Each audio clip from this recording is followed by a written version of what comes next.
त्याचप्रमाणे महाविकास आघाडीचे सर्व पदाधिकारी, या गावचे सरपंच साहेब, उपसरपंच साहेब, कारखान्याचे सर्व सन्माननीय संचालक गिरीश भाऊ गावित, त्याचप्रमाणे गणेश भाऊ गवळी, याकूब भाऊ शेख, इथे उपस्थित सर्व माझे बंधू भगिनी आणि वडीलधारी मंडळी, मी सर्वप्रथम आपल्या देशाचे नेते आदरणीय पवार साहेबांचे, आदरणीय उद्धवजी साहेबांचे, आदरणीय राहुलजी गांधी साहेबांचे, आदरणीय JP गावित साहेबांचे, इथे उपस्थित आपल्या सर्व वडीलधारी मंडळींचे मनपूर्वक आभार मानते.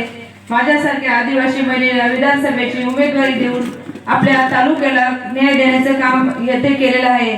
आज मतदारसंघामध्ये फिरत असताना पेठ मतदारसंघामध्ये महत्त्वाची समस्या म्हणजे ती पाण्याची समस्या, स्थलांतराचा विषय, आरोग्याचा विषय, महिलांचे प्रश्न, असे जे आपले दैनंदिन जीवनातले जे दररोजचे विषय असतात तेच माझ्या बांधवांचे विषय आहेत.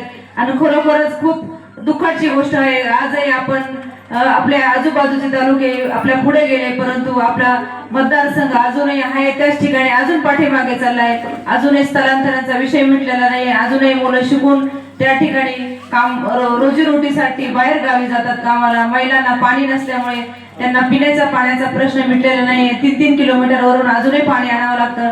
आणि आजच्या स्थितीला जर दुष्काळ असेल तर उन्हाळ्यामध्ये काय परिस्थिती असेल यांची, असे अनेक संकट आहेत. आरोग्याचं तोच विषय आहे. आणि या सगळ्यातून आपल्याला मी या ठिकाणी एवढं सांगू शकते, जर बाहेर काढायचं असेल तर तुम्ही एकदा मला महिला म्हणून संधी द्या. आणि एकदा आदरणीय शेटे साहेबांच्या, आदरणीय खासदार साहेब असतील, चारोस्कर साहेब असतील, महाविकास आघाडीचे सर्व येथे उपस्थित सर्व मान्यवर पदाधिकाऱ्यांच्या मार्गदर्शनाखाली मी पेठ तालुक्याचा विकास केल्याशिवाय राहणार नाही. कारण इथे सगळे नेते मंडळी नियोजनवाले, नुसतं हवेत बोलणारे नाही. आणि त्याला जोडला जर लोकप्रतिनिधी जर प्रामाणिकपणे काम करणार असलं तर हे कुठेही कमी पडणार नाही.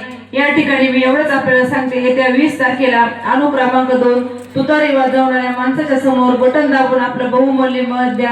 आणि एकदा महिला म्हणून मला संधी द्या. आणि अनेक जणांना आपण या पाठीमागे संधी दिली, त्यांचे कामं बघितले, पण एकदा तुम्ही माझं काम बघा आणि माझ्याकडून विकास कामं करून घ्या, हेच एवढी कळकळीची विनंती करते. थांबते. जय हिंद, जय महाराष्ट्र, रामकृष्ण हरी.